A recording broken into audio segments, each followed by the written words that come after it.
Nearly 1 in every 6 people who die on this planet are killed by cancer. In the time it took me to say that statement, 3 more people just died from it. Right now, more than 50 million people are living with it in hospital beds, operation rooms, chemo chairs, and in the quiet of their own homes. It is one of humanity's cruelest fates. And the odds say most of us will experience it at some point in our lives, whether that's in ourselves or in someone we love. Sadly, after more than a century of research, billions of dollars, and some of the sharpest minds in medicine, we still don't fully know what causes it. But we might just have a clue, and it isn't hiding in your genes or your environment or even your habits. It's hiding in the smallest, strangest layer of reality there is. Right now, inside every cell in your body, something is happening that has nothing to do with classical biology and everything to do with quantum physics. And it may be quietly deciding who gets sick and who doesn't. What is this mechanism, and what happens the day we learn to control it? These are the terrifying consequences of quantum biology.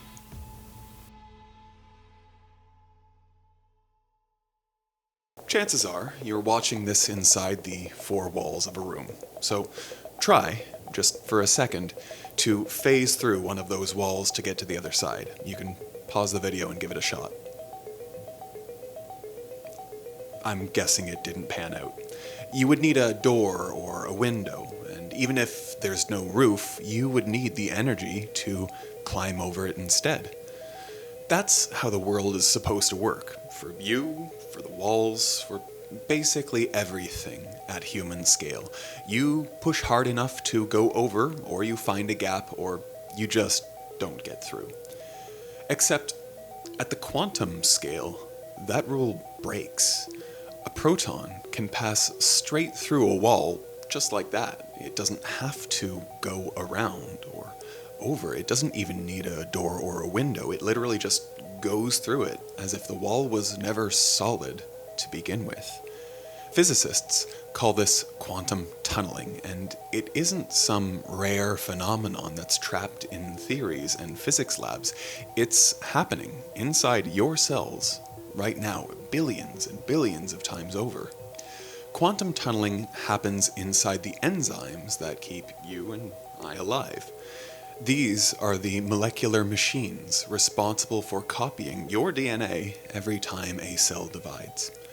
When a proton tunnels through the wrong bond at the wrong moment, it can quietly shift the way 2 DNA bases pair with each other. A letter in the genetic code briefly switches into a different letter, and the entire copy comes out wrong. To understand how scary it is, we need to strip it down to something simple. So think of a basic photocopier.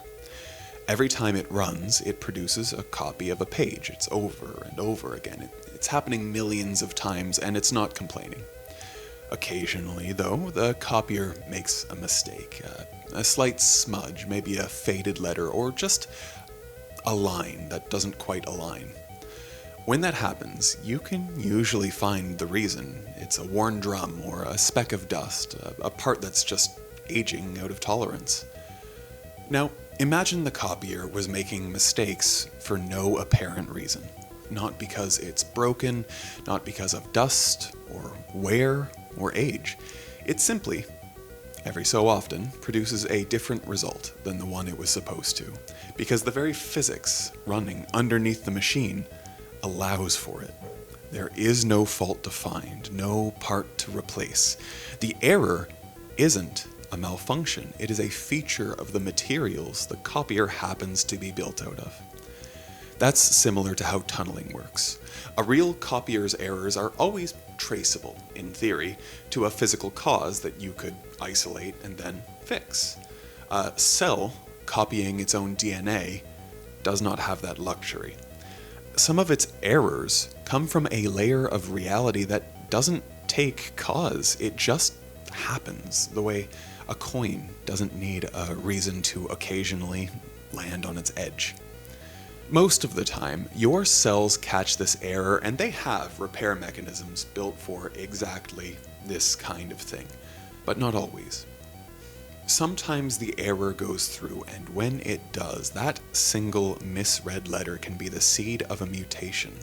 The same kind of mutation that, when compounded over years and trillions of further cell divisions, can become a tumor, which can sometimes be cancerous.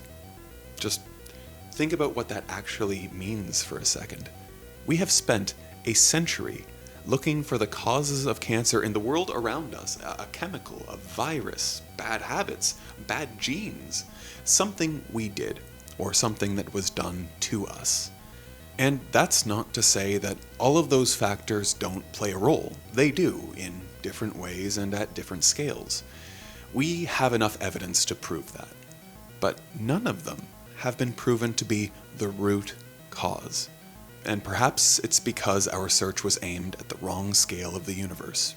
Because down at the scale where tunneling happens, cause and effect stop working the way that they're supposed to. There is no chemical to trace, no exposure to point to, no moment where something went in and did the damage. The error doesn't come from somewhere, it just happens. Unfortunately, it seems that not everything wrong with the human body is based on the cause and effect that we understand.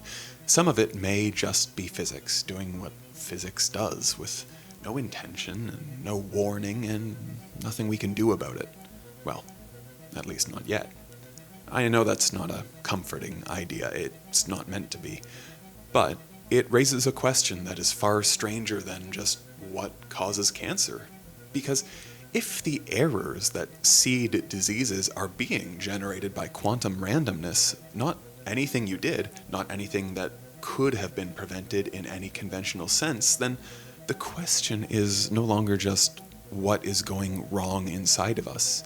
It becomes, is there anything about this process that could ever be controlled? Is a phenomenon this small, this fundamental, something we could ever learn to reach into? If cancer is truly, fundamentally caused by quantum tunneling, what hope do we have of ever finding a cure? Well, most people assume quantum effects like this are confined to physics labs. They're cold, isolated, protected from the chaos of a living, breathing body. A cell is warm, it's wet, it's noisy. In every sense a physicist would use that word. Quantum effects are supposed to be fragile things, the kind that collapse the instant they touch anything messy. And yet here they are, apparently surviving inside of you anyway. But here's the strange part. Tunneling isn't the only quantum trick that biological life has learned to lean on. And thankfully, not every example of it points towards disease. Some of them point somewhere much stranger, yet far more impressive.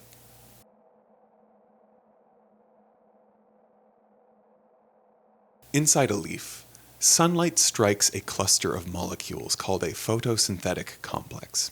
If you remember your grade school science class, photosynthesis is the machinery responsible for capturing light energy and converting it into the chemical energy that plants live on.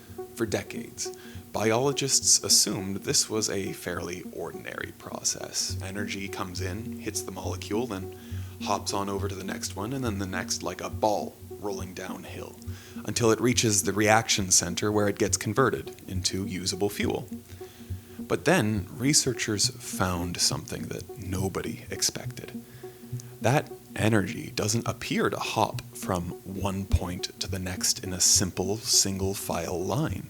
It seems to explore multiple paths at once, a kind of superposition, briefly present in several places before settling into whichever route turns out to be the most efficient. This is called quantum coherence. And if it's really happening the way that some experiments are suggesting, it means a leaf may be running a limited form of quantum computation, trying every possible answer simultaneously, and only afterward collapsing into the best option. So think about what that implies. Humans have spent the last several decades and staggering amounts of money trying to build machines that can do exactly this, exploring many possibilities at once instead of one at a time.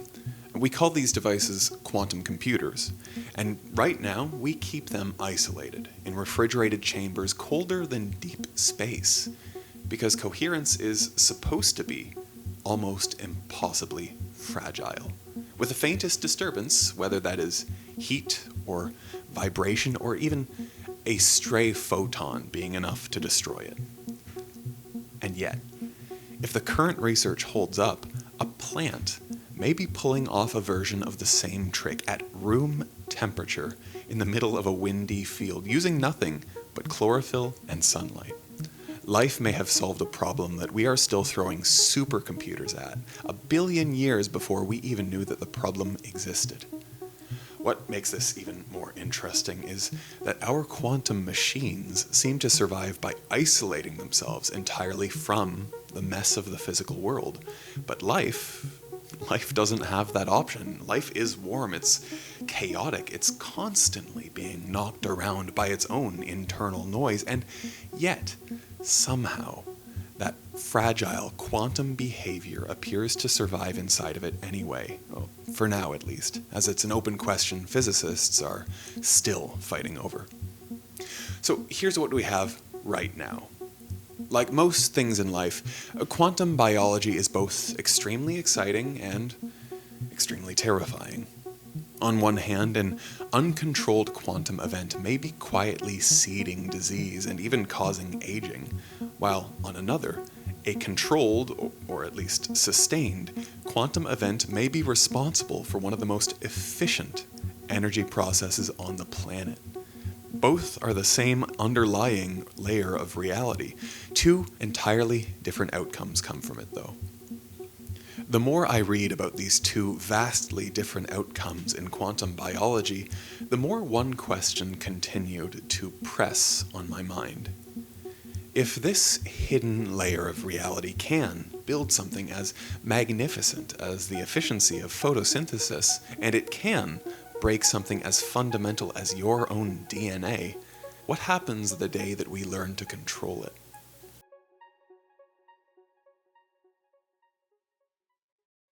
For as long as medicine has existed, the fight against cancer and aging, two of humanity's greatest adversaries, has been framed as a war. It's an enemy to identify, isolate, and destroy. You find the mutation, you cut out the tumor, you kill the malignant cells before they spread. That's the language that we use, and it makes sense, because it matches how we've always understood the problem. It's something invasive.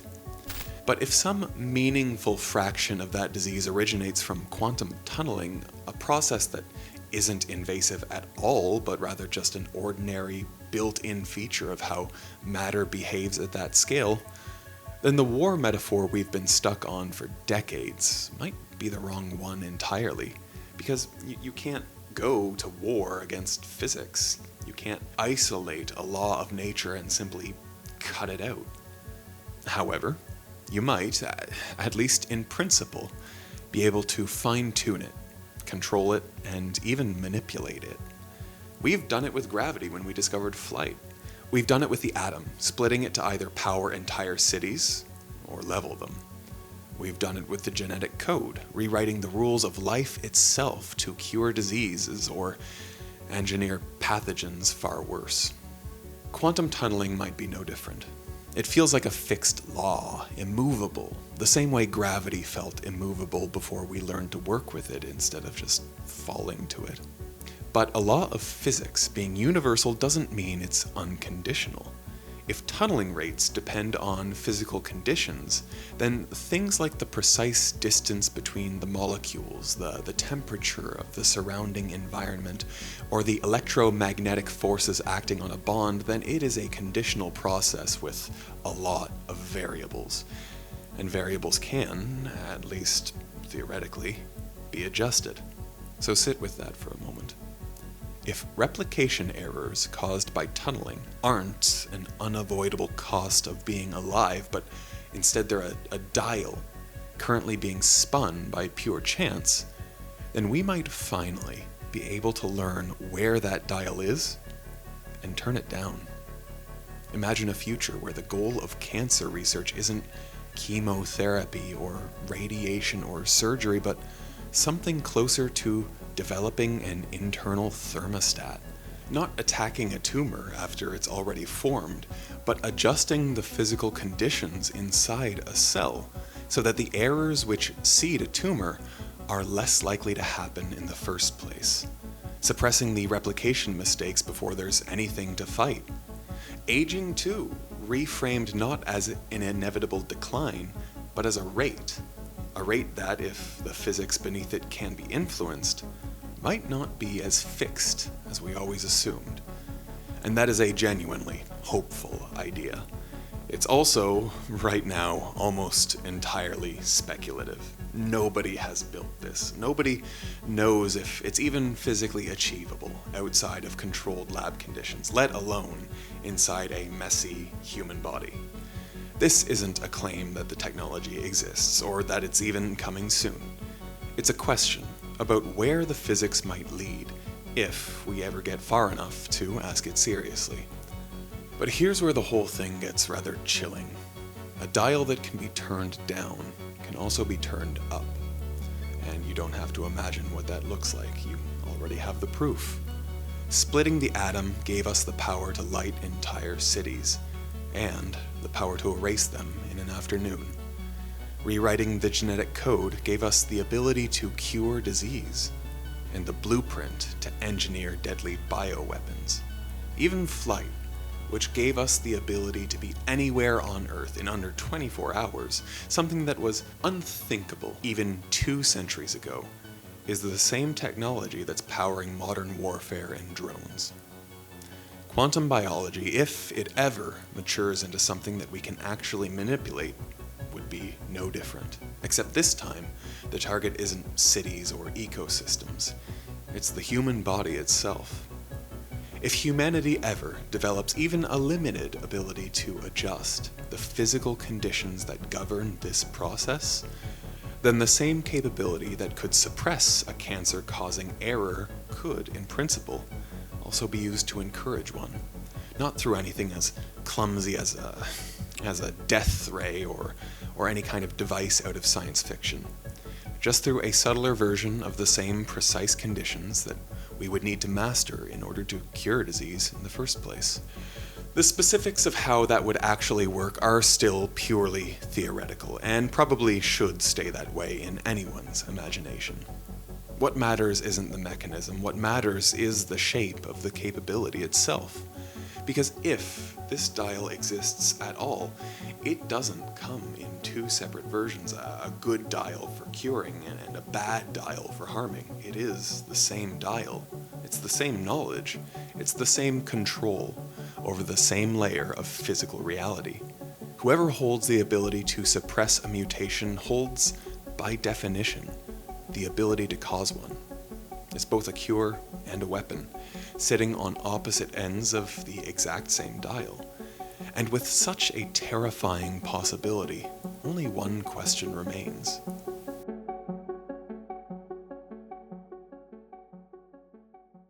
Strip away the mechanics for a moment. Quantum tunneling, coherence, enzymes, none of that is really what this is about. What truly matters is the line between the tiniest scale of reality and the most human experiences that we all share. It's getting sick, growing old, losing loved ones, watching a body fail in ways medicine still cannot fully explain. We tend to treat those experiences as belonging entirely to biology, its genes and cells, the visible machinery of the body. But if this research holds up, some part of that experience may trace back further than biology can go, down past the cell, past the molecule, into a layer of reality that doesn't behave the way anything at our scale does. A layer where effects don't need causes in the way that we are used to, where a particle can be in two places or it can pass through a wall for no reason that a human mind finds satisfying. That is a genuinely strange place for something as intimate as cancer to come from. There is a further question worth raising here, carefully. Some researchers have gone further than tunneling in enzymes or coherence in photosynthesis and asked whether quantum effects might play a role inside the brain itself, in consciousness, cognition, and the texture of thought. This is far more contested territory. Most physicists are skeptical, and for a very good reason. The brain is even warmer, even wetter, and even noisier than a leaf or an enzyme, and the case for quantum effects surviving there is nowhere near as well supported as the case for tunneling in DNA or coherence in photosynthesis. It remains a very real, very open, and very heavily disputed question in physics, but it is worth naming because it shows how far this thread could reach, not just into why bodies get sick, but potentially into the question of what we are in the first place. Whether or not that particular thread goes anywhere, the core implication stands on its own. If the deepest layer of physical reality is already shaping who develops cancer and who doesn't, who ages quickly and who ages slowly, then control over that layer isn't just a medical question. It's a question about power, in the oldest and most consequential sense of the word. Every major turning point in medicine has also been a turning point in who holds authority over the human body. Antibiotics changed who got to survive infections. Vaccines changed who could survive childhood. Gene editing is only just beginning to change who can survive their own DNA. Each of those shifts came with the same quiet, uncomfortable question trailing behind it. Who gets to decide how this is used, and who gets left out of the decision? Quantum biology, if it ever matures past the theoretical, would be asking the same question at a deeper scale than any medical technology before it. It's not who controls a drug, or a gene, or a vaccine, but who controls the very physics of disease itself. Picture that chemo chair again. The one holding one of the 50 million people currently living with this disease at this exact moment, somewhere on the planet.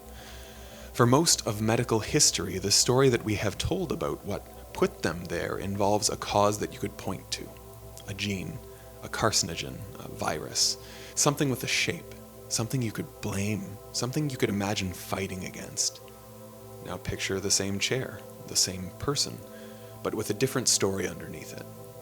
Somewhere inside their body, at some point, a proton passed through a barrier it wasn't supposed to be able to cross. No warnings and no triggers, just physics, doing what physics does, at a scale too small for blame to even apply. That's a harder story to sit with than the one that we started with. Not because it's more frightening in the way a villain is frightening, but because it removes the villain entirely and replaces it with something closer to cosmic indifference. The universe wasn't trying to hurt anyone, it was just being itself at a scale where trying doesn't mean anything at all. But somewhere inside that same indifferent process is the first real clue that we've had in a long time.